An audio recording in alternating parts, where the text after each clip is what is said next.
একটা তুলির আঁচড় দিলাম, আকাশ হলো নীল, সুখের অসুখ নিলাম তোমার চোখেতে ঝিলমিল। প্রেমের ফাঁদে পড়ুক না হয়, উড়ুক তাদের ঘুম, কৃষ্ণচূড়ায় লাল হলো এই ভালোবাসার মরশুম।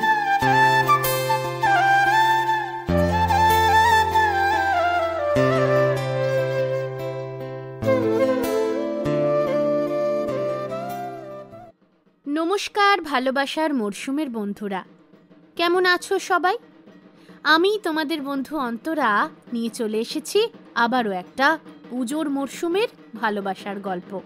তবে তার আগে বলো তো, কেমন কাটছে তোমাদের এবছরের পুজো?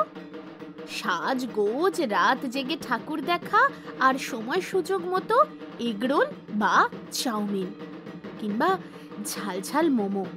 কি জিভে জল আসছে?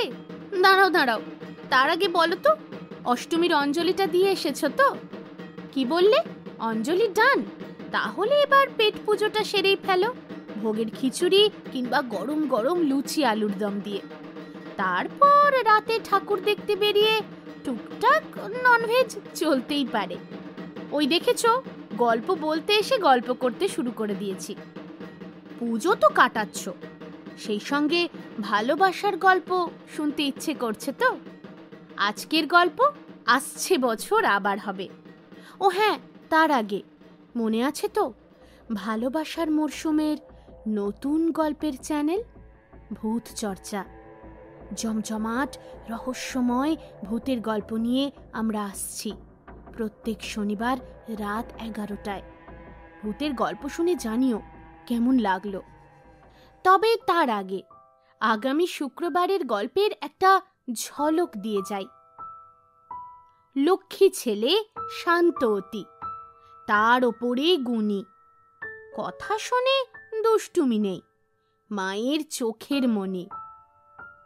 তবুও তাকে বুঝল না কেউ, জানল না তার ব্যথা। ব্যঙ্গ করে সবাই শুধু শোনালো 5 কথা। একাকিত্বের অন্ধকারে হারিয়ে যেতে যেতে জীবনের মূল স্রোতে ফিরে আসতে পারবে রঞ্জন? যে মন তার বারবার ভেঙেছে, সেই মন কি পারবে আবারও কাউকে ভালোবাসতে? জানতে হলে তো শুনতেই হবে আগামী শুক্রবারের গল্প অচেনা আবেগ। আর এবার আসছে বছর আবার হবে? না না, তার আগে এবছরও হবে। আজকে অষ্টমীর দিনের বিশেষ গল্প আসছে বছর আবার হবে। গল্পের লেখক প্রীতম, গল্প পাঠেও রয়েছে প্রীতম, গল্পের অন্যান্য ভূমিকায় প্রীতমের সঙ্গে আমি অন্তরা, আর সেই সঙ্গে রয়েছে জিনিয়া, চৈতালি, শুক্লা, মিনহাজুল এবং অচ্যুতা। তাহলে চলো দেরি না করে শুরু করি আজকের গল্প। আর হ্যাঁ, গল্প শুনে লাইক আর কমেন্টটা অবশ্যই করে যেও কিন্তু। তারপর না হয় নবমীর ঠাকুরটা দেখতে বেরোবে।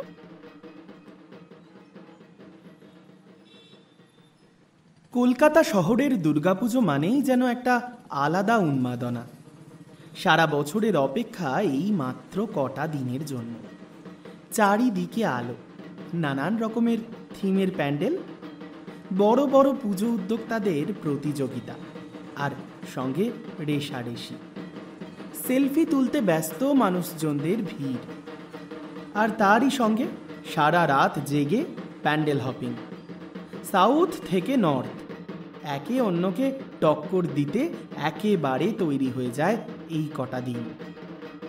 রাস্তার ট্রাফিক জটিলতা থেকে শুরু করে মেট্রোর ভিড়, দুটোই থাকে চোখে পড়ার মতো। ভূমি সুতা কলকাতারই মেয়ে, সবে ফার্স্ট ইয়ারে কলেজে ভর্তি হয়েছে, নিউট্রিশন নিয়ে অনার্স করছে। সায়েন্স নিয়ে পড়াশোনা করলেও অঙ্ক মোটেই ওর পছন্দের সাবজেক্ট নয়, তাই উচ্চ মাধ্যমিকে অঙ্ক বাদ দিয়ে শুধুমাত্র বায়োলজি, কেমিস্ট্রি আর নিউট্রিশন এই কম্বিনেশন নিয়ে পড়াশোনা করেছে। ভবিষ্যতে ডায়েটিশিয়ান হতে চায়। ছোটবেলা থেকেই পুজো মানেই ওর কাছে বড় বড় প্যান্ডেল, ঝলমলে সব আলো, নতুন জামা কাপড় আর বন্ধুদের সঙ্গে রাত ভর ঘোরাঘুরি। ওর কাছে গ্রামের পুজো ঠিক কেমন হয় তার কোনো সঠিক ধারণা ছিল না, তবে মনে মনে একটা আইডিয়া করেছিল অবশ্যই। গ্রামের পুজো মানে হয়তো জৌলুসহীন, আড়ম্বরহীন, হয়তো বড়ই ফ্যাকাশে। এবছরও ও ভেবেছিল একই রকম ভাবে পুজো কাটবে, বন্ধু বান্ধবদের সঙ্গে হই হই করে প্ল্যান করে কোনোদিন সাউথ, কোনোদিন নর্থ, কোনোদিন সেন্ট্রাল চষে বেড়াবে গোটা কলকাতা। কিন্তু ঘটল ঠিক উল্টোটা। হঠাৎ করেই পড়ার টেবিলে রাখা ফোনটা ভাইব্রেট করে উঠল। স্ক্রিনে ভেসে উঠছে বড় মামার ছেলের নাম্বার। বড় মামার ছেলে সঞ্জয়, ওর থেকে মাত্র বছর 2-3 বড়, বিএসসি জুলজি অনার্স নিয়ে 3rd ইয়ারের স্টুডেন্ট।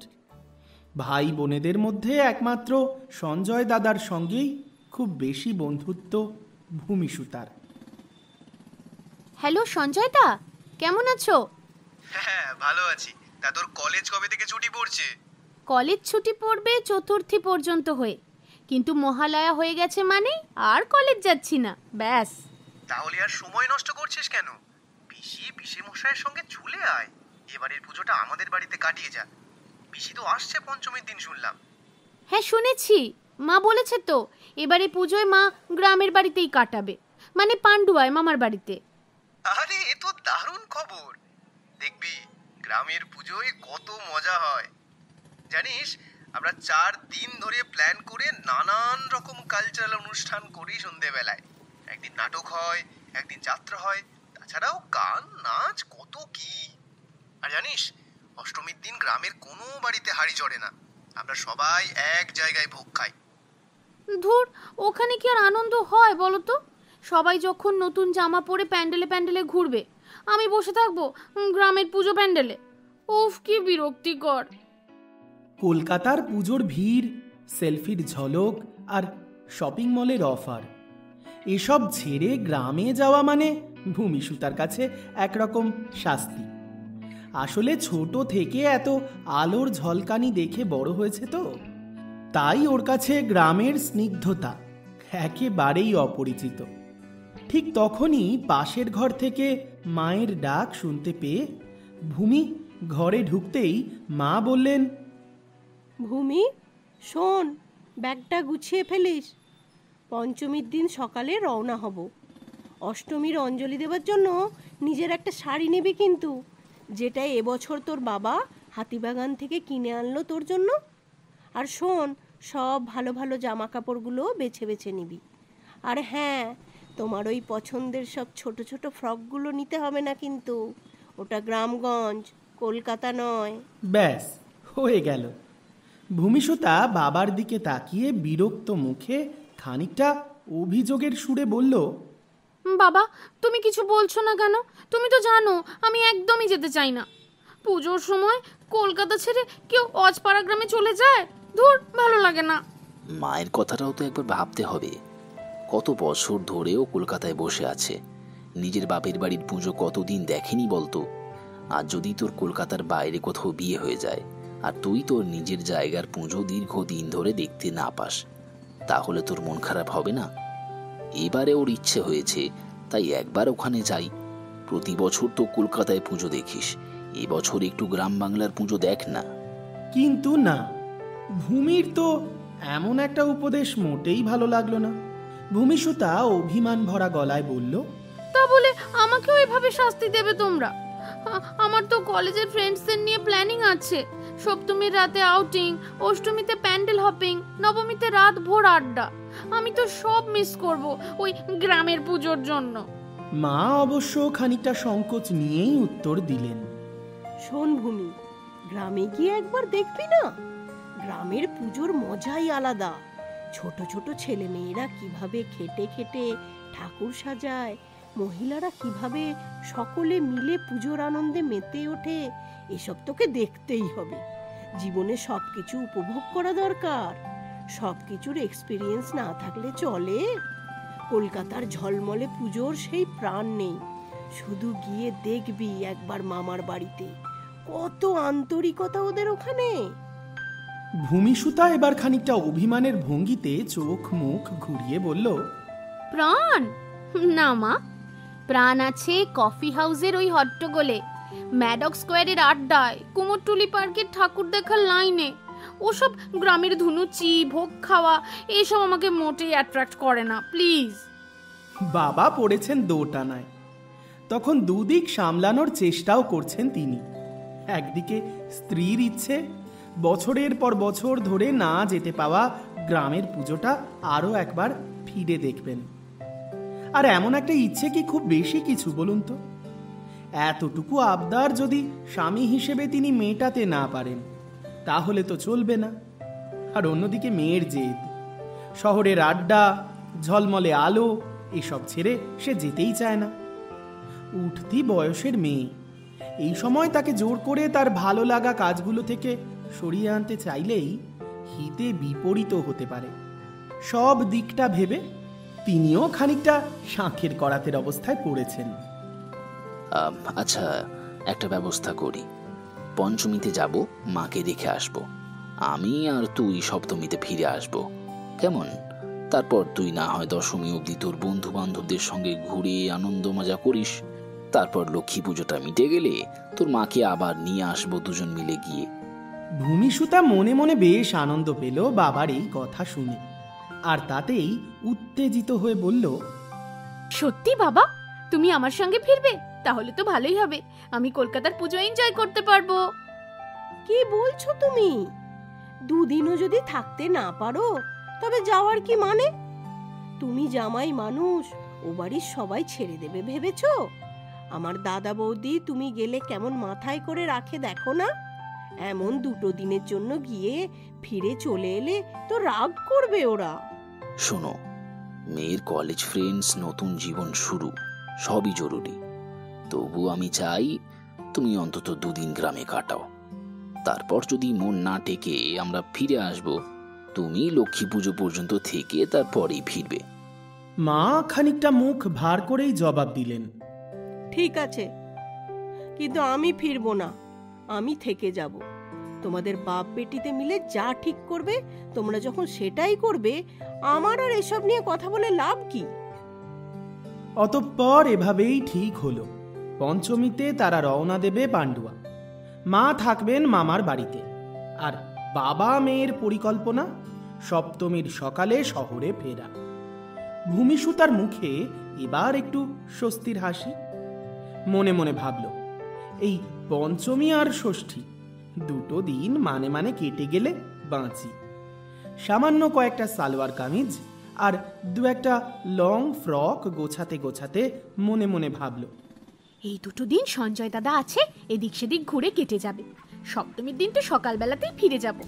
দুপুরবেলা একটু রেস্ট নিয়ে বিকেল বেলায় বাবলোদের সঙ্গে হাতি বাগান, বাগবাজার, ওইগুলো সব দেখে নেব। কিন্তু এই দুদিন ওদের সঙ্গে যদি কন্ট্যাক্ট করার সমস্যা হয় তাহলেই মুশকিল। গ্রামের নেটওয়ার্কের আবার কি অবস্থা কে জানে। আচ্ছা, ওখানে গিয়েও তো বেশ কয়েকটা সেলফি তুলবো, সেগুলো আপলোড করতে পারবো। কিন্তু ওখানে সেলফি তোলার জায়গা পাবো? হ্যাঁ, গ্রাম তো, নিশ্চয়ই পাবো। কিন্তু ভূমিসুতা তখনও জানতো না এটাই হতে চলেছে তার জীবনের সবচেয়ে বড় চমক। সেই পান্ডুয়ার মাটিতেই তার গ্রামের পুজো নিয়ে মনের মধ্যে জমে থাকা সমস্ত ভুল বোঝাবুঝি একেবারে বরাবরের জন্য মিটে যাবে। দেখতে দেখতে চলে এলো পঞ্চমীর সকাল। ওই দিন তারা পৌঁছলো পান্ডুয়া। প্রথমে ফেরিঘাট পার হয়ে হাওড়া, সেখান থেকে বর্ধমান লোকাল ধরে ঘণ্টা দেড়েকের পথ অতিক্রম করে নামলো পান্ডুয়া স্টেশন। এর আগে ছোটবেলায় বেশ কয়েকবার এসেছে ভূমি। তাছাড়াও শরৎচন্দ্রের দেবদাসে এই পান্ডুয়া জায়গাটার নাম উল্লেখ শুনেছে বেশ কয়েকবার। ভোরবেলা কলকাতা থেকে রওনা দিয়ে বেশ ঘণ্টা কয়েকের পথ এসে খানিকটা ক্লান্ত হয়ে পড়েছে। ট্রেন থেকে নামতেই ভেসে এলো অন্যরকম একটা গন্ধ, ভেজা মাটি, খড়ের গন্ধ, আর সাথে উৎসবের আভাস। কলকাতার আকাশের থেকেও এখানের আকাশটা যেন একটু বেশিই আলাদা। ঘন নীল রংটা চোখে পড়ার মতো। দিগন্ত বিস্তৃত আকাশে এই খণ্ড খণ্ড তুলোর মতো মেঘ কলকাতার আকাশে খানিকটা বিরল। ট্রেনে করে আসার সময় দুপাশে ধান ক্ষেতের পাশাপাশি কাশবনের দুলুনি পুরোটা লক্ষ্য করেছে সারা রাস্তা। আবার ট্রেনের জানলার পাশে বসে বেশ কয়েকটা বড় বড় ঝিলে পদ্মফুল ফুটে থাকতেও দেখেছে। না, এসব দৃশ্য কলকাতাতে দেখাই যায় না। ভূমিসুতা চুপচাপ মায়ের পাশে দাঁড়িয়েছিল। চারিদিকের অচেনা অলিগলি পথ, পুরনো ইটের দালান, খোলা মাঠে সাজো সাজো রব। শহরের ঝলমলে আলো নেই, কিন্তু যা আছে তা এক ধরনের অন্যরকম প্রাণবন্ত কিছু। তবুও ভূমির চোখে মুখে আনন্দের রেশটুকুও নেই। কেবলই একটা অনিচ্ছুক ভাব নজরে আসছে। মামাবাড়ির উঠোনে শিউলি ফুল ছড়িয়ে রয়েছে। গাছতলায় রাখা ধুনুচি থেকে ধোঁয়া উঠছে হালকা। আর উঠোনের ঠিক মাঝখানে তুলসী মঞ্চটাতে কয়েকটা ধূপ গাঁথা রয়েছে। সেখান থেকে একটা মিষ্টি সুবাস ভেসে আসছে। মামাবাড়ির সদর দরজায় দাঁড়িয়ে অপেক্ষা করছিলেন ছোট মামিমা শিপ্রা দেবী। মুখে চওড়া হাসি, মাথায় ঘোমটা দিয়ে আঁচলের একটা কোণা হাতে করে ধরে রেখেছেন। ভূমির বাবা আর মাকে দেখা মাত্রই মাথা হেঁট করে প্রণাম সারলেন। সঙ্গে সঙ্গে মা ভূমির দিকে চোখটা খানিক বড় বড় করে তাকিয়ে বললেন, ভূমি নে, ছোট মামাকে প্রণাম কর, আর মাইমাকেও প্রণাম করবি। ও দিদি, প্রণাম করতে বলছো কেন? শুধু শুধু মাতৃপক্ষ পড়ে গেছে, এখন আর প্রণাম করার দরকার নেই। একেবারে বিজয়ায় প্রণাম ছাড়বে। যাও দেখি, হাত পা মুখটা ধুয়ে নাও। ভূমি মনে মনে বিরক্ত হলেও মুখের হাসিটা বজায় রাখল। শহরের বাড়িতে কেউ ওকে এতটা নিয়মকানুন বোঝায় না।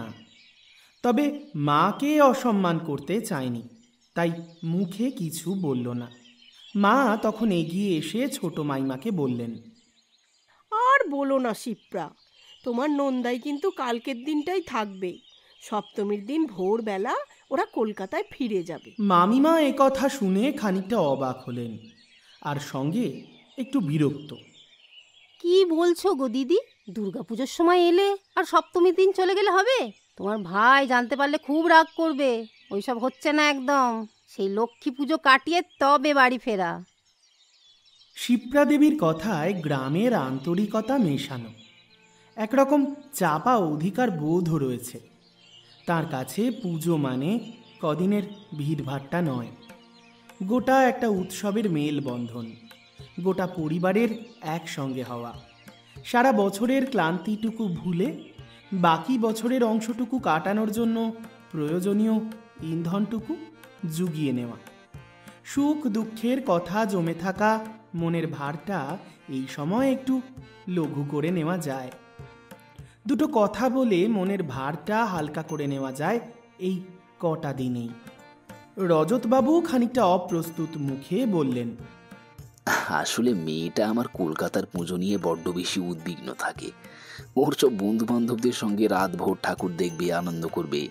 এখানে তো সেসব হবে না। ভূমি চোখ ঘুরিয়ে আধো রাগী আধো অভিমানী স্বরে বলল, হ্যাঁ মামিমা, এই তো পঞ্চমী আর ষষ্ঠী, দুটো দিন তো তোমাদের এখানে রয়েছি। এই দুটো দিনে না হয় ঠাকুর দেখে নেব এখানকার। তারপর আবার আমরা লক্ষ্মী পুজো মিটে গেলে মাকে নিতে আসবো। মামিমা খানিকটা মজা পেয়ে বললেন, ধুর বোকামে, এটা তো গ্রামগঞ্জ। এখানে লোকে পঞ্চমীর দিন থেকে ঠাকুর দেখে না বাবা। দেখবি না সপ্তমীর দিন সকালবেলায় কলা বউ কেমন স্নান হবে, তারপর থেকেই তো ঠাকুরের মুখ দেখা যাবে। তার আগে তো তোমাদের ওই কলকাতার মতন এখানে ঠাকুর দেখা যায় না বাবা। কোনো কথারই উত্তর দিল না ভূমি।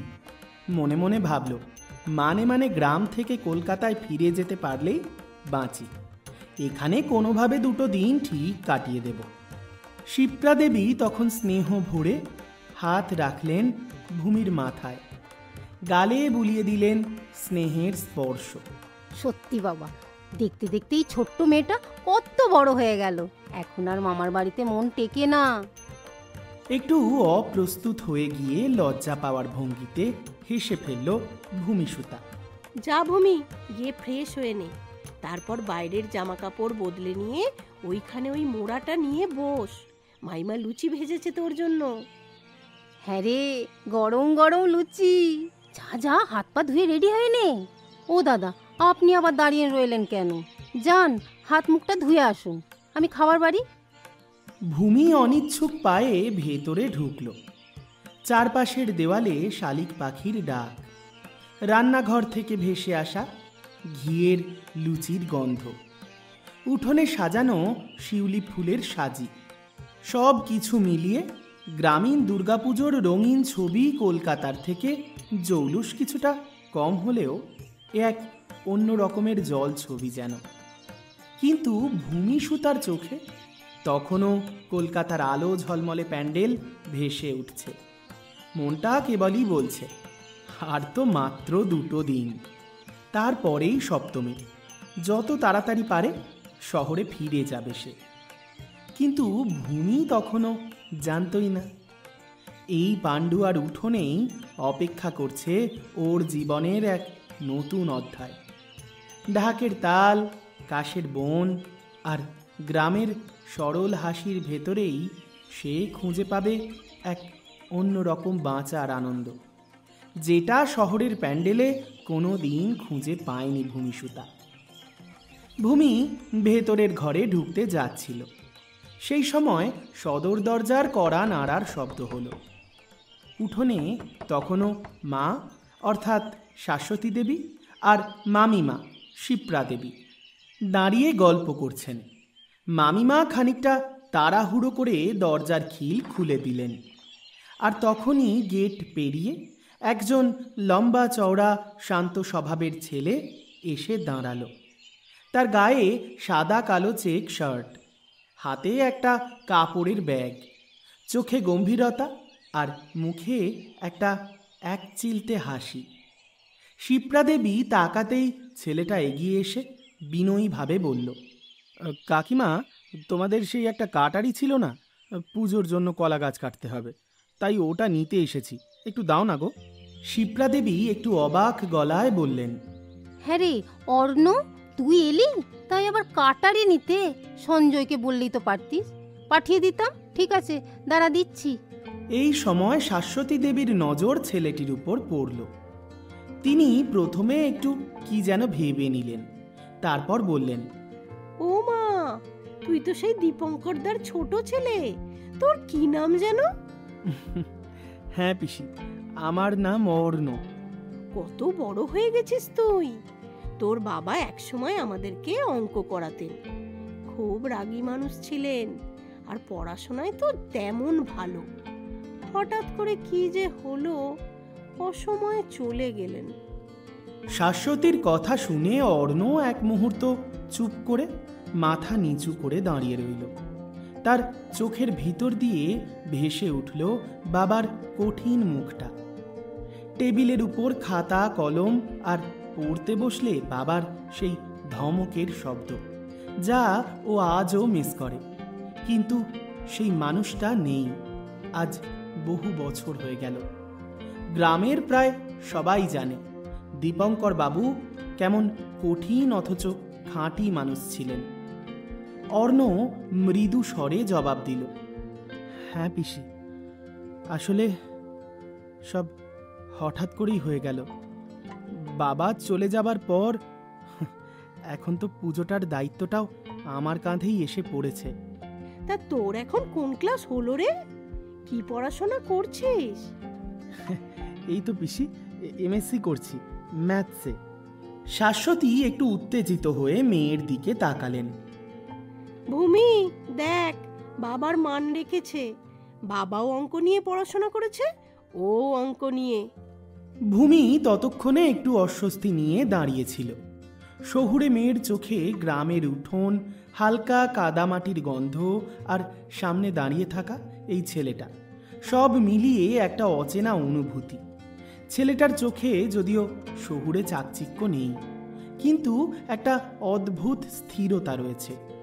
অর্ণ প্রণাম করল শাশ্বতী দেবীকে, তারপর চোখ তুলে এক ঝলক তাকালো ভূমির দিকে, সামান্য হেসে চোখ নামিয়ে নিল, যেন কিছু বলতে চাইছিল, কিন্তু কথা আর বেরোলো না। শিপ্রা দেবী তখন হাতের কাটারিটা বাড়িয়ে দিলেন। এই নে অর্ণ, সাবধানে নিস। দেখিস বাবা, গাছটা কাটতে গিয়ে আবার হাত পা কাটিস না যেন। পুজো গন্ডার দিন কি আবার দুর্ঘটনা ঘটবে। অর্ণ ঘাড় নেড়ে সম্মতি জানিয়ে সবার দিকে মাথা নুইয়ে ধীরে ধীরে বেরিয়ে গেল। ভূমি কিছুক্ষণ চুপ করে দাঁড়িয়ে রইল। মনে হচ্ছিল ছেলেটার হাসিটা তার চোখে আটকে গেছে। অজান্তেই মেয়েটা ফিসফিস করে বলে উঠল, এই ছেলেটা এত শান্ত। অবাক হয়ে দাঁড়িয়ে থাকা ভূমির দিকে তাকিয়ে শিপ্রা দেবী ইশারায় তাকে হাত মুখ ধুয়ে আসতে বললেন। ভূমি খানিকটা অপ্রস্তুত হয়ে চমকে উঠল, তারপর ভিতরে ঢুকে গেল, কিন্তু মনটা হঠাৎ আটকে গেল উঠোনে দাঁড়িয়ে থাকা ওই ছেলেটা আর তার মুখের হাসিটায়। ভূমি ততক্ষণে ফ্রেশ হয়ে জামা কাপড় বদলে চলে এসেছে খাওয়ার জায়গায়। এখানে অবশ্য রোজকার নিয়ম মতো দুধ কর্নফ্লেক্স কিংবা জ্যাম টোস্ট নেই, কিন্তু যা আছে সেটা যথেষ্ট লোভনীয় আমাদের ভূমি সুতার জন্য। মামিমা গরম গরম লুচি ভেজেছেন, সঙ্গে হিং পাঁচফোড়ন দিয়ে সাদা আলুর চচ্চড়ি, আর শেষ পাতে সিমুইয়ের পায়েস, তার সঙ্গে নারকেল নাড়ু। কলকাতায় আজকাল নারকেল নাড়ু লোকে বানায় না, প্যাকেটে করে কিনতে পাওয়া যায় দোকানে দোকানে, কিন্তু সেই টেস্ট প্যাকেটের নারকেল নাড়ুতে পাওয়া সম্ভব নয়। বেশ তৃপ্তি করে খাচ্ছিল খাবার দাবার। তখনই সাইকেল নিয়ে একটা এত বড় বাজারের ব্যাগ হ্যান্ডেলে ঝুলিয়ে বাড়ি ফিরল সঞ্জয় দাদা। কিরে বোন, কখন এলি? তারপর এবছর পুজোয় থাকবি তো এখানে? না রে দাদা, গোটা পুজোটা থাকা হবে না, তবে আজকের দিনটা আর কালকের দিনটা আছি। সপ্তমীর দিন ভোরবেলা বেরিয়ে যাব। সে কি রে, মাত্র এইটুকু সময়ের জন্য এসেছিস? পিসে এতদিন পর এলো, তারপর আমি তো বড় মুখ করে পুজো কমিটিকে বলেও এলাম যে আমার বোন আসছে, খুব ভালো গান করে, অষ্টমীর দিন সন্ধেবেলার গানের অনুষ্ঠানেও গান করবে, আর এখন বলছিস তুই থাকবি না? খেপেছিস নাকি? কলকাতায় বন্ধু বান্ধবদের সঙ্গে হোল নাইট ঠাকুর দেখার প্ল্যান আছে। এক কাজ কর না, এবছর তুইও আমার সঙ্গে চল, কলকাতার ঠাকুর দেখবি ঘুরে ঘুরে। কিরে, যাবি নাকি? ও বাবা, না না, ও সব হচ্ছে না। আমি আমাদের পাড়ার পুজো ছেড়ে কোথাও যাচ্ছি না। কত আনন্দ হয় জানিস, আর তাছাড়া কত দায়িত্ব জানিস। সেই মা জলে পড়া পর্যন্ত আমাদের পাড়ার ছেলেদের উপর সব দায়িত্ব থাকে। এই তো এখন যাব কলা গাছ কাটতে। এই মা, অর্ণ এসেছিল? হ্যাঁ রে, এসেছিল তো কাটারিটা নিতে। দেখিস বাবা, তোর আবার হাত পা কেটে বসিস না যেন। কিছুক্ষণ পর সঞ্জয় বেরিয়ে গেল পুজো কমিটির সঙ্গে শেষ মুহূর্তের কাজের প্রস্তুতির জন্য। এখনও গ্রামের বেশ কিছু বাড়িতে ঘুরে ঘুরে চাঁদা তোলা বাকি, ঠাকুরের বাজার করা বাকি, তারপর শেষ মুহূর্তের মণ্ডপ সজ্জা বাকি, আর সব থেকে বড় কথা, ষষ্ঠীর দিন ভোরবেলা গোলা থেকে ঠাকুর আনতে যাওয়া বাকি। এসব কাজগুলো করতে করতে কিভাবে যে সময়টা পঞ্চমী থেকে দশমী পর্যন্ত হুশ করে চলে যায় তা কোনোভাবেই টের পাওয়া যায় না। বেরোনোর আগে সঞ্জয় ভূমিকে বলে গেল, এই শোন, তৈরি থাকিস বিকেলবেলা, হ্যাঁ? পুজো মণ্ডপে নিয়ে যাব, আমার বন্ধু বান্ধবদের সঙ্গে একটু পরিচয় করিয়ে দেবো। দেখবি সবাই কত মজা করে পুজো কাটায়। ধুর, একটা তো মাত্র পুজো, তাতে নাকি আবার মজা? ওই তো একটাই ঠাকুর। গ্রামের পুজোর ওই একটা ঠাকুর হাজার পুজোর সমান, বুঝলি? সবাই মিলে একসঙ্গে হই হই করে থাকার মানে এখনো বুঝিসনি তুই। যাই হোক, বিকেলবেলা নিয়ে যাব তোকে, কেমন? অনিচ্ছা সত্ত্বেও ঘাড় নেড়ে সম্মতি জানালো ভূমি। সেদিন বিকেলে সাদা সাদা বড় বড় ফুল আঁকা একটা গোলাপি রঙের লম্বা ঝুলের ফ্রক পরল ভূমিসুতা। মামিমা ধরে বেঁধে ভূমিসুতার চুলটা বিনুনি করে দিলেন। এই মেয়ে, বস দেখি এখানে। চুলগুলোর কি অবস্থা করে রেখেছে দেখো। এইটুকু মেয়ে, কোথায় তেল দিয়ে চুলটা একটু বাঁধবি তা নয়। না না মাইমা, আমি চুলে তেল দিই না, কেমন যেন চিপচিপে হয়ে যায়, ও আমার ভালো লাগে না। তুমি এমনিই চুল বেঁধে দাও। চুল বাঁধতে বাঁধতে মামিমা ভূমির দিকে মুগ্ধ হয়ে তাকিয়ে রইলেন। সদ্য যৌবন প্রাপ্তি ঘটা মেয়েটার মুখের জৌলুস মনটা ভরিয়ে দিচ্ছে। স্নিগ্ধ চোখ দুটো এখনো বড় নিষ্পাপ, মুখের হাসিটা একেবারে ভুবন ভোলানো। দেখো দেখি কি মিষ্টি লাগছে। বলেই বাম হাতের কড়ি আঙুলটা আলতো করে কামড়ে দিয়ে নজর হাঁটানোর চেষ্টা করলেন মামিমা। তারপর বললেন, যা একটু ঘুরায় সঞ্জয়ের সঙ্গে। আর তো মাত্র কালকের দিনটা থাকবি। যা, গ্রামের পুজোগুলো সব দেখে আয়। অবশ্য ওদের এখনো ঠাকুর আনা হয়নি, তবু দেখে আয় না এখানকার ব্যাপার স্যাপার। বাধ্য মেয়ের মতো সঞ্জয়ের সঙ্গে পাড়ার পুজো কমিটির মণ্ডপ পর্যন্ত পৌঁছল ভূমি। একটা ছোট্ট ডোবা, তার পাশে কয়েক সারি তাল গাছ, আর তার পাশে একটা মোটামুটি বড় মাঠ। মাঠ পেরোলেই গ্রামের লাইব্রেরি, আর লাইব্রেরি সংলগ্ন যুবক সংঘের ক্লাব। এই ক্লাবের সামনের টিনের শেডে ত্রিপল খাটিয়ে করা হয়েছে ছোট্ট মতো প্যান্ডেল, আর তার পাশেই একটা টেবিলে বসে রয়েছে গ্রামের বেশ কিছু ছেলেমেয়েরা। ওরা নিজেদের মতো করে পুজোর কাজে ব্যস্ত রয়েছে। কিরে সঞ্জয়, এত দেরি করলি আসতে? চল, দক্ষিণ পাড়ার চাঁদাগুলো তো এখনো নেওয়া বাকি রয়েছে। ওখান থেকে নয় নয় করে তাও প্রায় 1000 টাকা উঠবে জানিস। হ্যাঁ রে, ওই ঠাকুরের ওখানে গোলাতেও তো এখনো 5000 টাকা পায়। চল তাহলে ওপারার চাঁদাগুলো আজ তুলে নিয়ে আসি, কাল ভোরবেলা তো আবার ঠাকুর আনতে যেতে হবে। হ্যাঁ অর্ণদা, আমিও যাব। না হলে ওই ঘোষবাড়ির বুড়োটা বড্ড খিটখিট করে তোমাদের দেখলে। আমায় অবশ্য কিছু বলে না। তারপর মিষ্টি মতো নিবেদিতা মেয়েটা নিজেই ভূমির দিকে তাকিয়ে এক গাল হেসে বলল, দেখেছো ভাই, সঞ্জয়দা কিন্তু তোমার সঙ্গে পরিচয় করিয়ে দিচ্ছে না। আমি ভাই নিজের মতো করেই পরিচয়টা সেরে নিই। আমি হলাম নিবেদিতা, এবছর ফার্স্ট ইয়ারে ভর্তি হয়েছি ফিলোসফি অনার্স নিয়ে, মেমারি কলেজে পড়ি। আর তোমার নাম কি ভাই? ভূমিসুতা নিবেদিতার আন্তরিক আবেদনে বেশ আপ্লুত হলো। একেবারে তারই ক্লাসে পড়ে মেয়েটা, হয়তো তারই বয়সী, তাই হেসে জবাব দিল, আমার নাম ভূমি, ভূমিসুতা। আমি সঞ্জয় দাদার পিসির মেয়ে। আমিও ফার্স্ট ইয়ারে পড়ি, নিউট্রিশন অনার্স। এই দেখেছিস নিবেদিতা, একদম পরিচয় করিয়ে দিতে ভুলে গেছি। আরে ও কলকাতা থেকে এসেছে, গ্রামের পুজোর মোটেই ওর ভালো লাগবে না। কালকের দিনটা আছে, পরশু আবার চলে যাবে। ভূমি লক্ষ্য করছিল অর্ণ ছেলেটা ওর দিকে অবাক হয়ে তাকিয়ে রয়েছে। অর্ণর মুগ্ধ দৃষ্টি যেন বড়ই আকর্ষণীয়। সঞ্জয় দাদা আবার বলল, দেখ ভূমি, ও হচ্ছে অর্ণ, আমার ছোটবেলার বন্ধু। এখন ম্যাথসে এমএসসি করছে বর্ধমান ইউনিভার্সিটি থেকে, খুব ভালো পড়াশুনো হয়। এসব কথায় লজ্জা পেয়ে মাথা নামিয়ে নিল ভূমিসুতা। আস্তে করে বলল, হ্যাঁ জানি, ও বেলায় দাদা এসেছিল তো মামার বাড়িতে, তখন পরিচয় হয়েছে। অর্ণ এক গাল হেসে সঞ্জয়ের দিকে তাকিয়ে বলল, হ্যাঁ রে সঞ্জয়, তখন ওই কাকিমার কাছে কাটারিটা নিতে গেছিলাম না, তখন দেখা হয়েছিল। তুমিও আমাদের সঙ্গে চাঁদা তুলতে যাবে নাকি এইখানে একটু বসবে তুমি?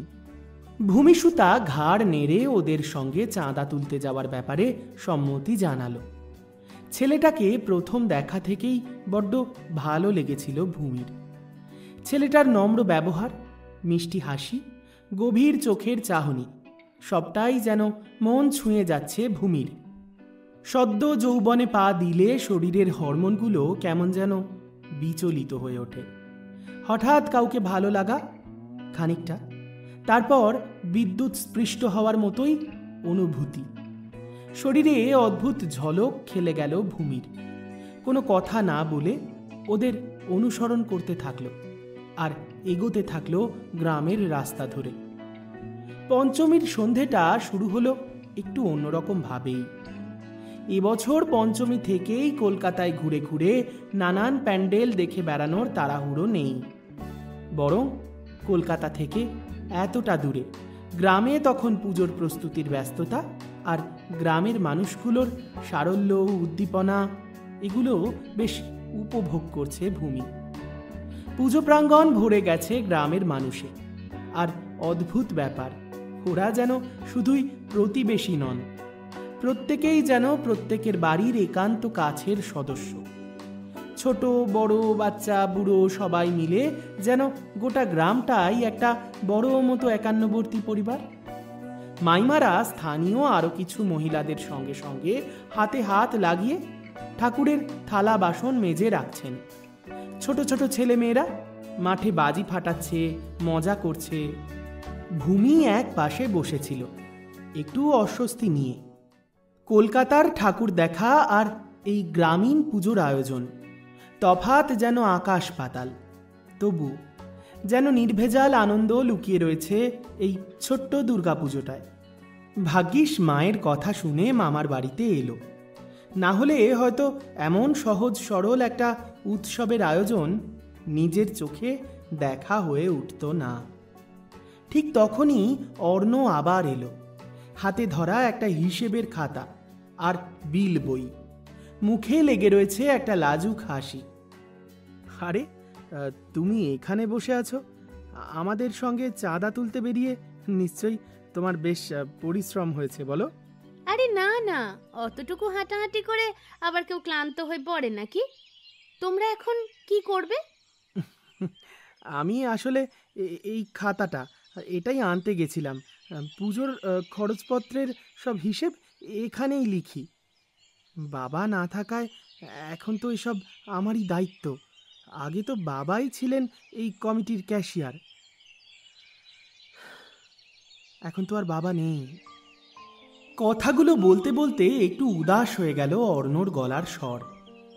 দু চোখ যেন ছলছল করে উঠল সামান্য। তারপর মনের খেয়ালে খাতাটা রেখে দিল টেবিলের উপর।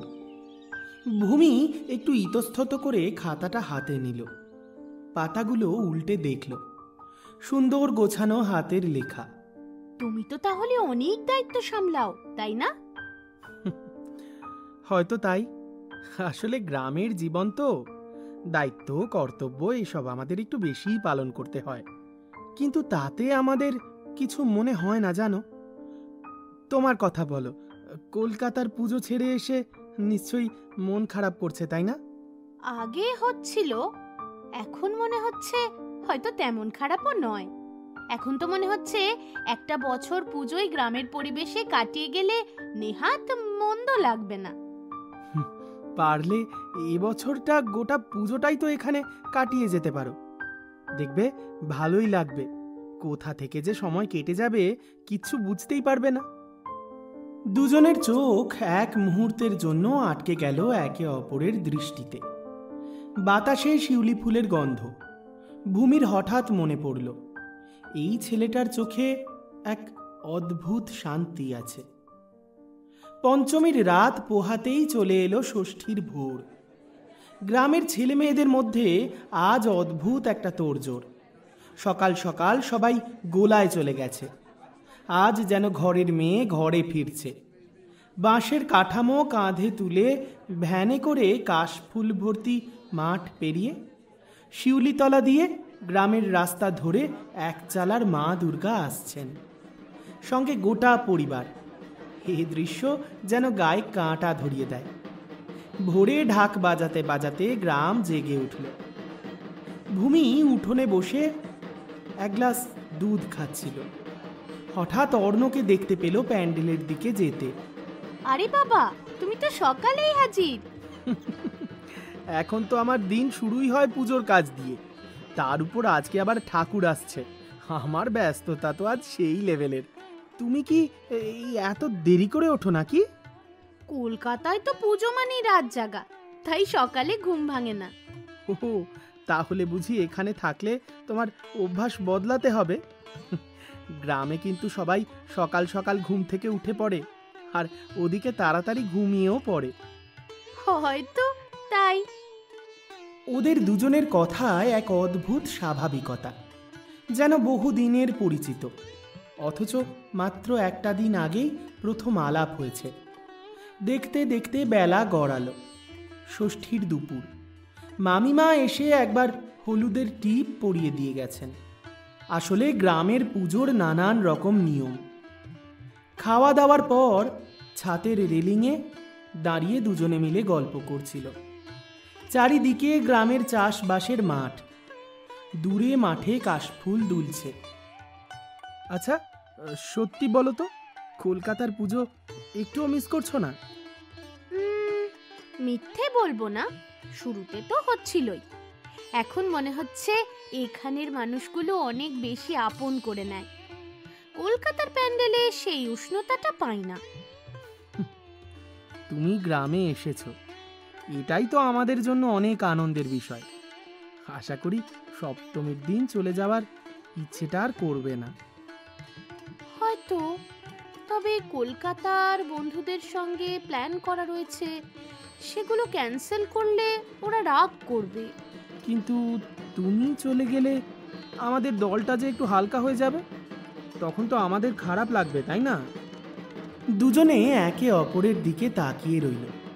ঢাকের আওয়াজ, উলুধ্বনি, ধূপের গন্ধ সব মিলিয়ে মিশে মুহূর্তটা একেবারে অন্য রকম হয়ে উঠল। ষষ্ঠীর আনন্দের সুর স্তিমিত হয়ে এলো, আর রাত পার হতেই এসে গেল সপ্তমীর সকালটা। আজকের সকালটা যেন নতুন আলোয় ভেসে উঠল গোটা গ্রাম। চারিদিকে বাতাসে ধূপ ধুনোর গন্ধ, কলাবউ স্নান, পুরোহিতের মন্ত্র উচ্চারণের শব্দ ভেসে আসছে মাইকে। পাড়ার মেয়ে বউদের তৎপরতা চোখে পড়ার মতো। মাইক থেকে ভেসে আসছে মাঝে মাঝে চেনা চেনা সব পুজোর গান। আর মণ্ডপে দেবী দুর্গার চোখে এবছর উজ্জ্বলতাটা একটু বেশি। ভূমির মনটা অদ্ভুত হালকা লাগছে। গতকাল অর্ণ, পল্লব, নিবেদিতাদের সঙ্গে যতক্ষণ সময় কাটিয়েছে, ততক্ষণ যেন শহরের সব টানাপোড়েন ভুলে গিয়েছিল ও। সেই অর্ণর শান্ত স্বভাব, মেপে মেপে কথা বলা, আর মাঝে মধ্যে ছেলেটার হালকা ভুবন ফোলানো হাসি, সব মিলিয়ে ওদের মনের মধ্যে একটা নতুন কৌতূহল জেগেছে। ঠিক সেই সময় বাবার গম্ভীর গলা উঠোনে শোনা গেল। তাহলে ভূমি, বেলা বাড়ছে, চল আমরা রওনা দিই। তুই গোছগাছ করে নিয়েছিস তো? ভূমি চুপ করে রইল, মাথা নিচু করে বসে আছে। মাত্র একটা দিনের ব্যবধানে ওর সিদ্ধান্তও যেন বদলে গেছে।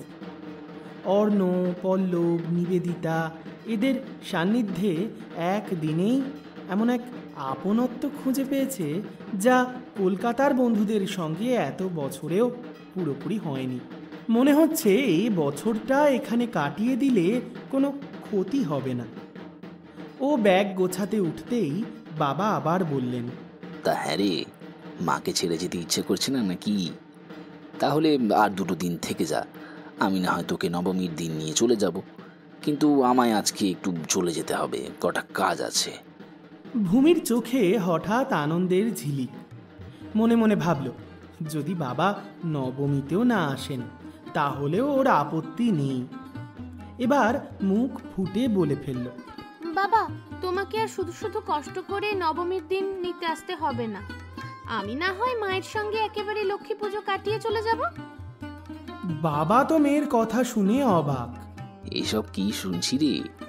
এই তুই 2 দিন আগে বলছিলি তুই নাকি তোর কলকাতার বন্ধুদের সঙ্গে নানান রকম সব প্ল্যান করেছিস, সারাদিন সারা রাত প্যান্ডেল হপিং করবি, আর আজকে তোর মুখে এই কথা?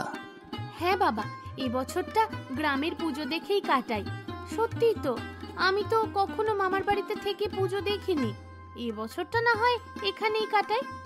বাবা নীরব সম্মতি জানিয়ে চলে গেলেন। মা অলক্ষ্যে হাসলেন, যেন তিনি জানতেন ভূমির মন গ্রামের পুজোয় টানবেই। কারণ এই পুজোর অন্যরকম একটা টান আছে। সে টান তিনি ছোটবেলা থেকেই উপলব্ধি করেই বড় হয়েছেন।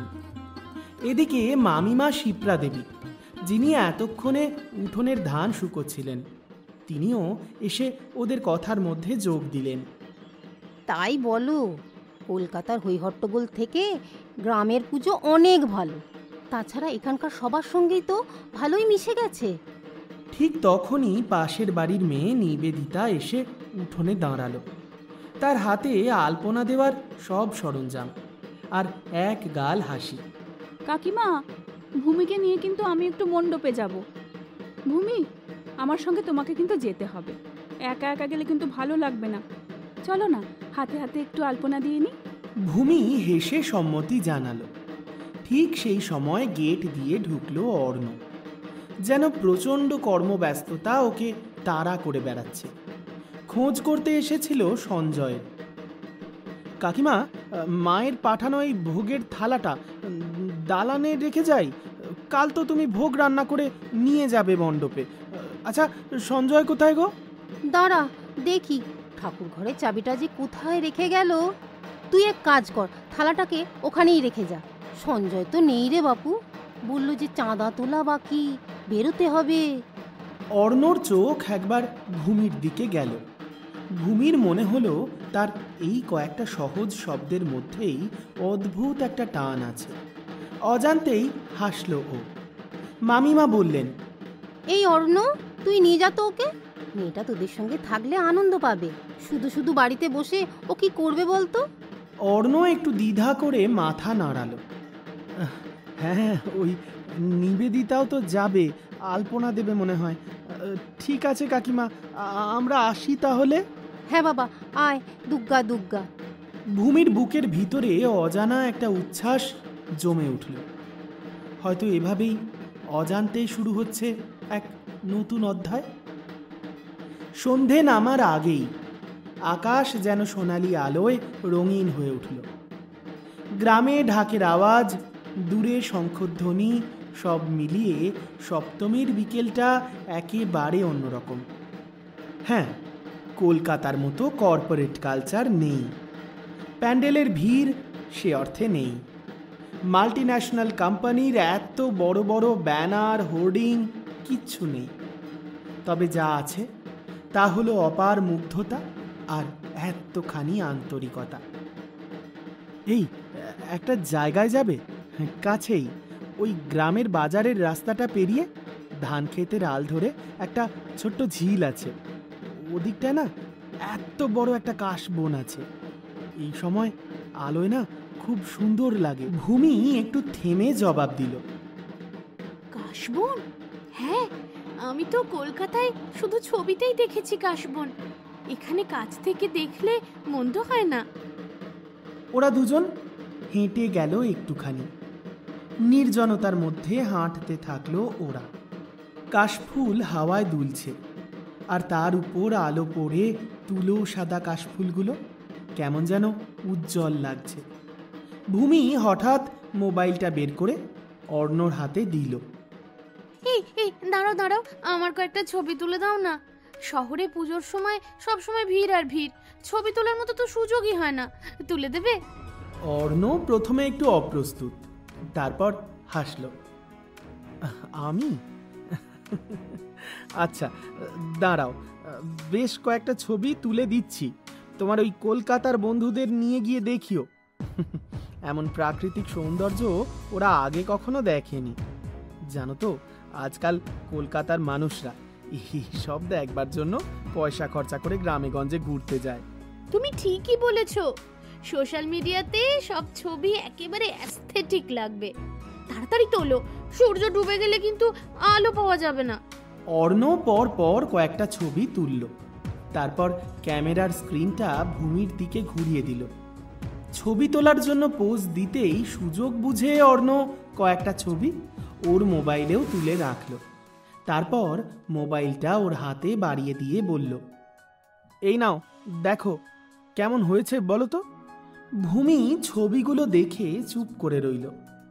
নিজের সেলফি তোলা ছবিগুলোর থেকেও অর্ণর তোলা ছবির অ্যাঙ্গেলগুলো, আলো ধরার ভঙ্গি, সবটা দেখে ওর অবাক লাগলো। ভাও, তুমি তো সত্যিই খুব ভালো ছবি তোলো। আমি তো এত সুন্দর দেখতেই নই। আসলে সুন্দর কোনো কিছু সুন্দরভাবে দেখাতে আলাদা কিছু লাগে না, শুধু মন দিয়ে তাকাতে হয়, বুঝলে?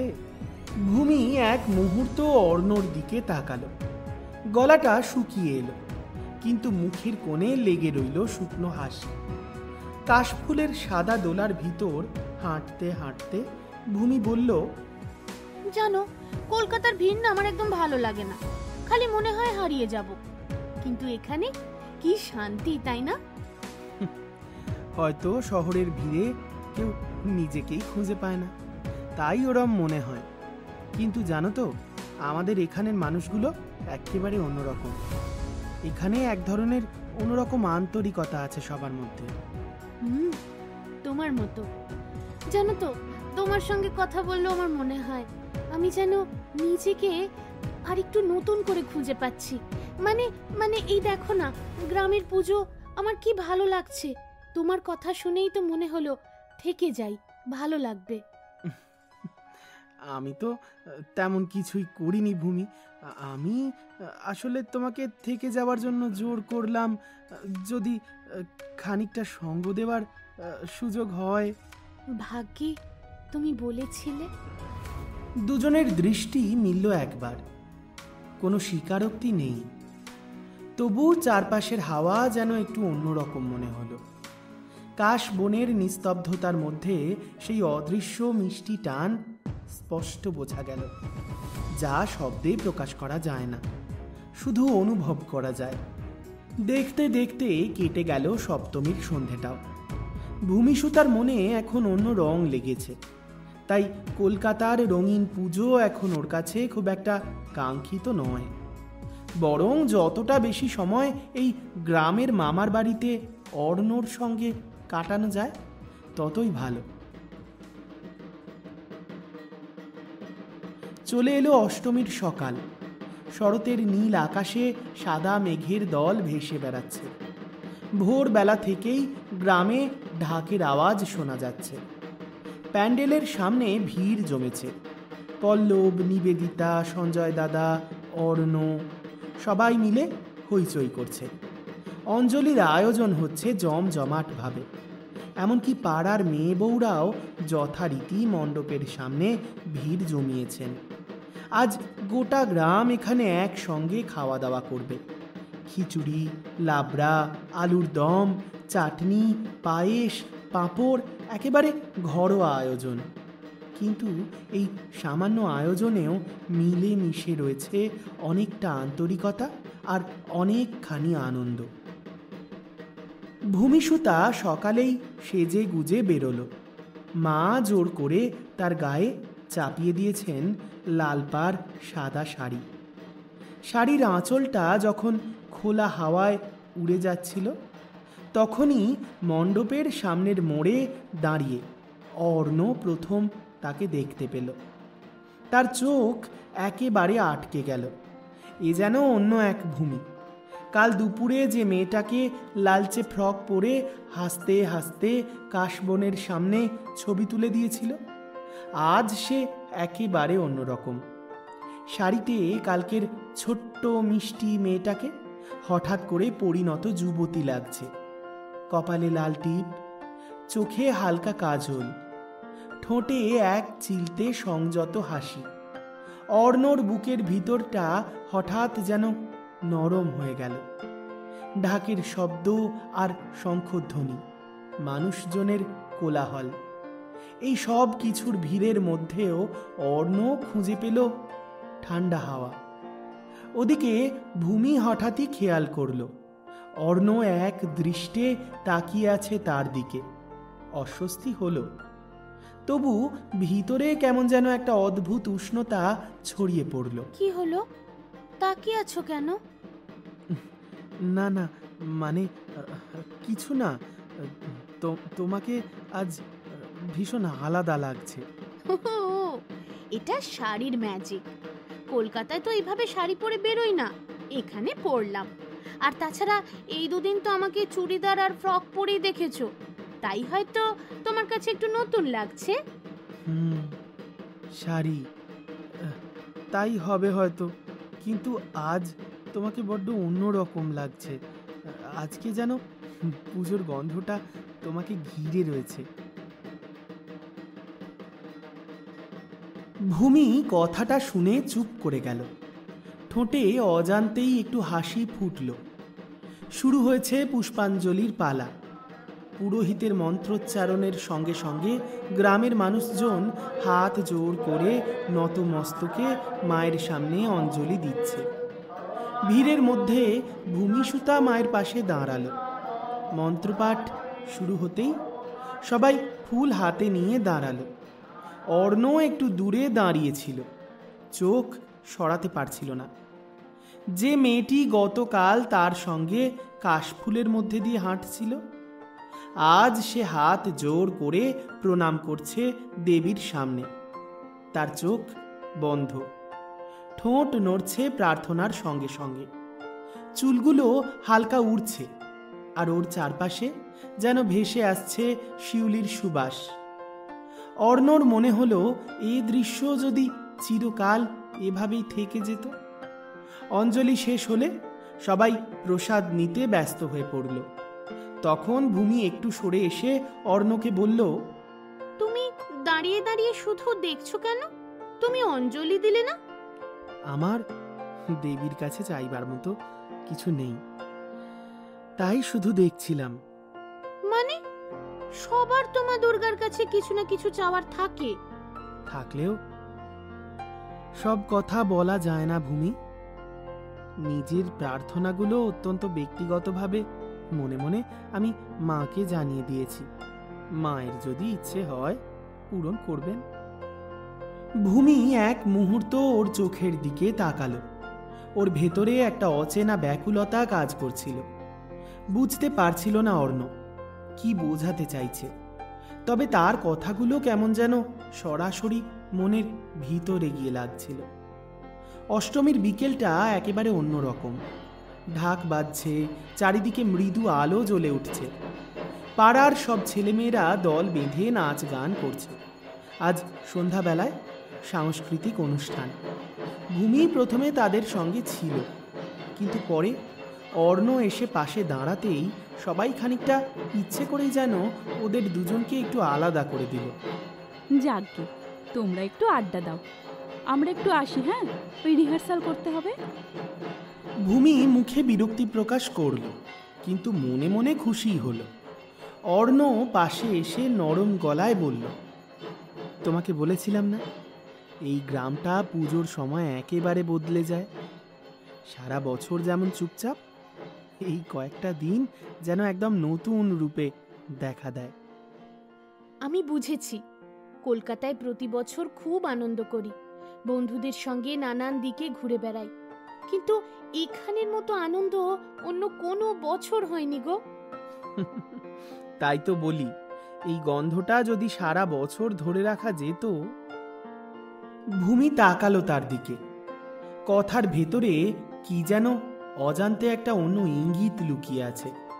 সে বুঝতে পারল, কিন্তু চুপ করে রইল। নবমীর রাতটা যেন সবচেয়ে আলো ঝলমলে। চারিদিকে আলোয় আলোকিত প্যান্ডেল, ঢাকের তালে নাচতে থাকা গ্রামের ছেলে বাচ্চা বুড়ো সবাই, প্রসাদ বিলি, হইচই, সব মিলিয়ে উৎসব মুখর পরিবেশ। ভূমি আর অর্ণ একটু দূরে দাঁড়িয়েছিল।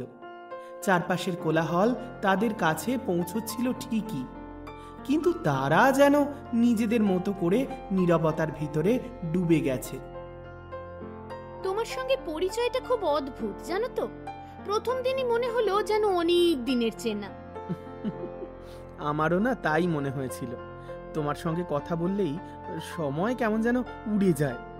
সাবধান, এভাবে বললে আমি কিন্তু ভাবতে শুরু করব তুমি আমাকে লাইক করতে শুরু করেছো। আর যদি সত্যিই করি? ভূমি এক মুহূর্ত থমকে গেল।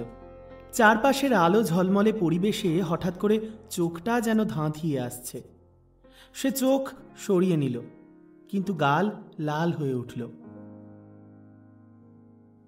পুজোর আনন্দটা নষ্ট করো না অর্ণ। এই সময়টুকু শুধু সুন্দর স্মৃতি হয়েই থাক। তাই হোক, কিন্তু এই সুন্দর স্মৃতির মধ্যে যদি তুমিও থাকো, তাহলে সেটা আরো সুন্দর হবে নাকি? ভূমি কোনো উত্তর দিল না। হাওয়ায় বিদায়ের সুর ভেসে এলো, কিন্তু তার বুকের ভেতরের ধুকপুকানি কেমন যেন হাওয়ার মতো বেগে বইছে। অষ্টমী থেকে নবমী অবধি এই দুদিনে অর্ণ আর ভূমির মধ্যে দূরত্বটা যেন ধীরে ধীরে কমে গেল। কেউ কাউকে সরাসরি কিছু বলল না, তবু আচরণের মাধ্যমে, চোখের চাহনিতে, কথার ফাঁকে ফোঁকরে দুজনেই দুজনকে খুঁজে নিতে লাগলো। ভূমির কাছে অর্ণ হয়ে উঠেছিল ভরসার মতো। গ্রামের এই অচেনা মানুষদের মধ্যে এক অচেনা আপনজন। আর অর্ণর কাছে ভূমি যেন নতুন আবিষ্কার, যে মেয়েটি শহর থেকে এসেছে, কিন্তু ধীরে ধীরে গ্রামের পুজোর মাটির গন্ধ কেমন যেন আপন করে নিচ্ছে। সন্ধ্যের আলোয় কাশফুল যেমন সাদা থেকেও লালচে আলোয় রূপ পাল্টায়, তেমনই বদলে যাচ্ছিল দুজনের সম্পর্কের ইকুয়েশন। কিছু কথা হয়তো বলা হচ্ছিল না, তবু অনেক কিছুই বুঝিয়ে দেওয়া হচ্ছিল। দশমীর সকাল থেকেই গ্রামটা যেন একেবারে অন্য রূপ নিয়েছে। কোথাও কোনো কোলাহল নেই, কোথাও অহেতুক চিৎকার নেই, তবু যেন আনন্দের ঢেউ ছড়িয়ে আছে চারিদিকে। তবে আকাশে বাতাসে কোথাও যেন একটা বিষাদের সুর ভাসছে। আরও একটা বছরের অপেক্ষা। সারা দিনের এত হই হই, এত আনন্দ, হাসি, গান সব মিলিয়ে যাবে এক নিমেষে। হালকা গানের সুর ভেসে আসছে, ঢাক বেজে উঠেছে দীর্ঘক্ষণ। ঢাকের বল, ঠাকুর থাকবে কতক্ষণ, ঠাকুর যাবে বিসর্জনে মাতোয়ারা। মা দুর্গার মূর্তির সামনে ভিড় জমে গেছে।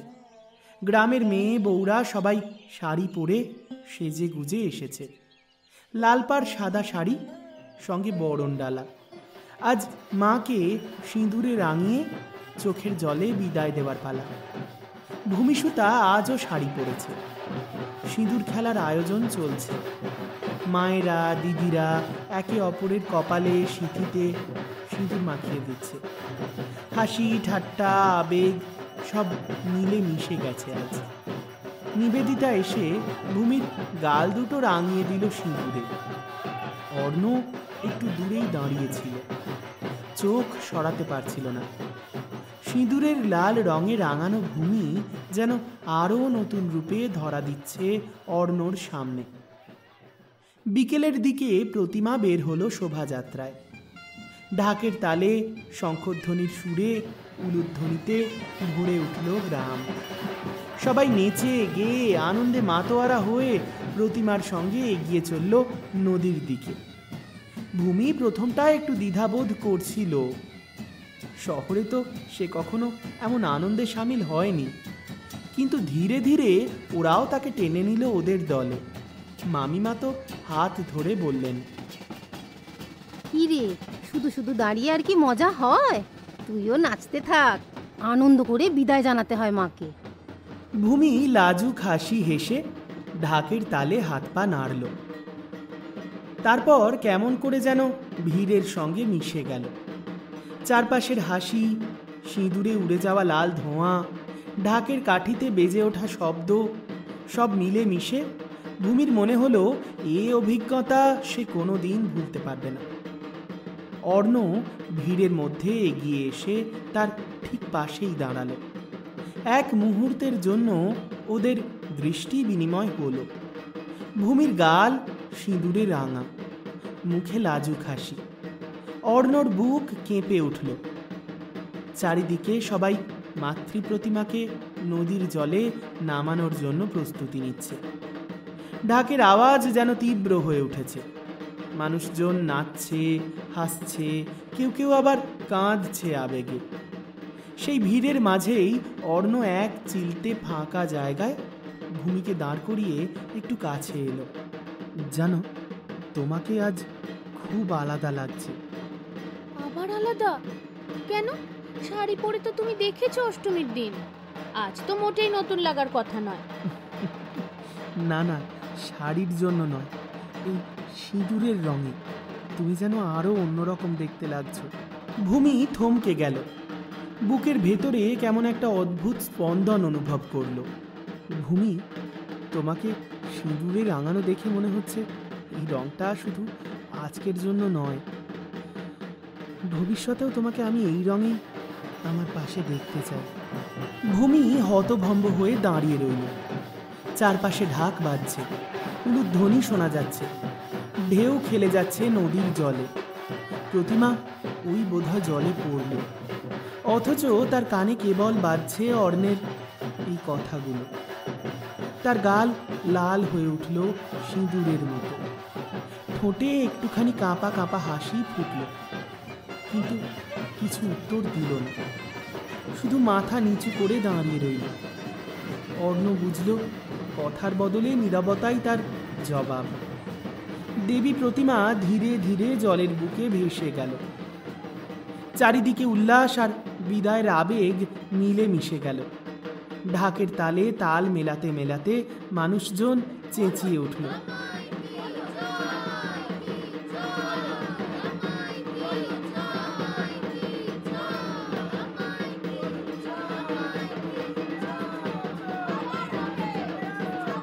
ভূমি সেই মুহূর্তে বুঝল এই বছরটা তার জীবনের সবচেয়ে স্মরণীয় বছর হয়ে থাকবে। কলকাতার আলো ঝলমলে দিনগুলোর চেয়েও অনেক বেশি কাছের এই গ্রাম, এই গ্রামের মানুষগুলো, আর সবচেয়ে বড় কথা অর্ণ। ভিড়ের মধ্যে দাঁড়িয়ে দুজনের চোখ আরও একবার মিলল। কোনো কথা ছিল না, শুধু এক অঘোষিত প্রতিশ্রুতি যেন তৈরি হলো। হয়তো সত্যি আসছে বছর আবার হবে, কিন্তু তখন এ সম্পর্কটা হয়তো আরও গভীর হয়ে উঠবে। পুজোর রেশ কেটে গেল একাদশীর সকাল হতে না হতেই। মণ্ডপের বাঁশ, ত্রিপল এসব খোলা চলছে। আবার কর্মব্যস্ত জীবনে ফিরতে হবে সবাইকে। তবুও এরই মধ্যেই একটুখানি আশার আলো, আর কটা দিন ভূমি ওদের গ্রামে থাকবে। তাই নানান আছিলায় এই কটা দিন ওর সঙ্গে দেখা হবে। সঞ্জয়ের সঙ্গে একবার দেখা করে আসার নাম করে অর্ণ চলে গেল সঞ্জয়দের বাড়িতে। বিজয়ার প্রণামটাও সেরে ফেলা যাবে এই সুযোগে। কাকিমা, সঞ্জয় আছে? ভিতর থেকে বেরিয়ে এলেন কাকিমা। পায়ে হাত দিয়ে প্রণাম ঠুকে দিল অর্ণ। না রে, দেখ না, আজকে হঠাৎ করে ভূমিরা সব চলে গেল। ওদের তো লক্ষ্মী পুজো অবধি থাকার কথা ছিল, কিন্তু কি যেন একটা কাজ পড়েছে বলে চলে গেল। সঞ্জয় তো ওকে স্টেশনে দিতে গেল।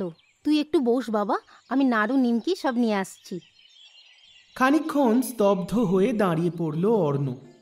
একেবারেই অপ্রত্যাশিত একটা ধাক্কা। অবাক হয়ে কাকিমার দিকে তাকিয়ে জিজ্ঞেস করল, তবে যে ওরা বলেছিল লক্ষ্মী পুজো পর্যন্ত থাকবে? হ্যাঁ, তেমনটাই তো কথা ছিল, কিন্তু দাদা আজ ফোন করে ডাকলেন ওদের। কি যেন একটা জরুরি কাজ এসেছে, ওদের যেতেই হবে। ও হ্যাঁ, জানিস তোর জন্য একটা খাতা রেখে গেছে, বললো কি সব পুজোর হিসেব নিকেশ আছে। দাঁড়া দাঁড়া, আমি নিয়ে আসছি। খাতাটা এগিয়ে দিলেন শিপ্রা কাকিমা। পাতা উল্টোতেই চোখে পড়ল লাল কালি দিয়ে লেখা কথাগুলো। চলে যাচ্ছি অর্ণ, হঠাৎ করে একটা কাজ এসে গেছে। ফোন নাম্বারটা দিয়ে গেলাম, আসছে বছর আবার দেখা হবে। অপেক্ষা করব তোমার ফোনের জন্য। ভালো থেকো, আর ভগবানের কাছে অষ্টমীর দিন মনে মনে যা চেয়েছ, এটা কিন্তু পূরণ করার জন্য যা যা প্রয়োজন তা তোমাকেই করতে হবে। একই সঙ্গে আনন্দ আর দুঃখ দুটোই মিলে মিশে যাচ্ছে অর্ণর মনে। আর অন্যদিকে ভূমি ফিরে গেল কলকাতায়। আবার ব্যস্ত জীবন। লক্ষ্মী পুজোর কদিন পর ওদের কলেজও খুলবে। পড়াশোনায় হয়তো মন দিতে হবে। তবে মনে মনে ফোনের প্রতীক্ষা করতে থাকলো ভূমিসুতা। সেদিন রাত্রে টেবিলের উপর রাখা ফোনটা ভাইব্রেট করল। হ্যালো। হ্যালো, আমি অর্ণ বলছি। কখন পৌঁছলে? না বলে চলে গেলে যে? হ্যাঁ হ্যাঁ, ঠিক ধরেছেন। এভাবেই শুরু হলো ওদের ভালোবাসার নতুন একটা গল্প। হয়তো সেই ভালোবাসা পূর্ণতা পাবে, হয়তো আসছে বছর দুর্গাপুজোয় আবার ওদের দেখা হবে। ততক্ষণ আমরা আপাতত গল্পটা এখানেই শেষ করি। কেমন লাগলো আসছে বছর আবার হবে? লাইক আর কমেন্ট করে অবশ্যই কিন্তু জানিও। আর হ্যাঁ, যারা আজকে ভালোবাসার মরশুমের গল্প প্রথম শুনলে তারা কিন্তু মনে করে চ্যানেলটা সাবস্ক্রাইব করে দিও। সেই সঙ্গে নোটিফিকেশন পাওয়ার জন্য বেল আইকনটা প্রেস করতে ভুলো না। আর হ্যাঁ, ভূত চর্চার গল্প শুনতে হবে কিন্তু। কবে মনে আছে তো? প্রত্যেক শনিবার ঠিক রাত 11টায় ভালোবাসার মরশুমের নতুন চ্যানেল ভূত চর্চায়। এবার চলে আসি গত পর্বে যারা সঠিক উত্তর দিয়েছিলে তাদের নাম ঘোষণায়। তারা হলে পলাশ মণ্ডল, সুমনা প্রধান, অজয় মালিক, সুভাষ দাস, বর্ষা বাগ, সৌমেন পাত্র, মল্লিকা দাস, শম্পা দাস, রঞ্জিত ভূঁইয়া, পায়েল খাটিয়াল দে, অরুণিমা সেন, সুপ্রিয়া মাঝি, শেখ সাবির, সীমা গিরি, ঝর্ণা খাতুন, ঈশানী ঘোষ, কল্যাণী পাল, সুশান্ত ধারা, বিশ্বজিৎ ঘোড়াই, মিঠু দাশগুপ্ত সহ আরো অনেকেই। এবার চলে আসি এই পর্বের প্রশ্নে। এই পর্বের প্রশ্ন হলো, ভূমি সুতার মাইমার নাম কি ছিল? কি বললে? ভীষণ সহজ। তাহলে চটপট যাও, গিয়ে উত্তরটা আগে কমেন্ট বক্সে লিখে এসো। আগামী সপ্তাহে প্রথম 10 জন সঠিক উত্তরদাতার নাম কিন্তু প্রকাশ করব আমরা। তাহলে পুজো ভালো করে কাটাও। আর হ্যাঁ, অবশ্যই কিন্তু ভালোবাসার গল্প শুনতে থাকো। ভূত চর্চাকেও সঙ্গে রেখো।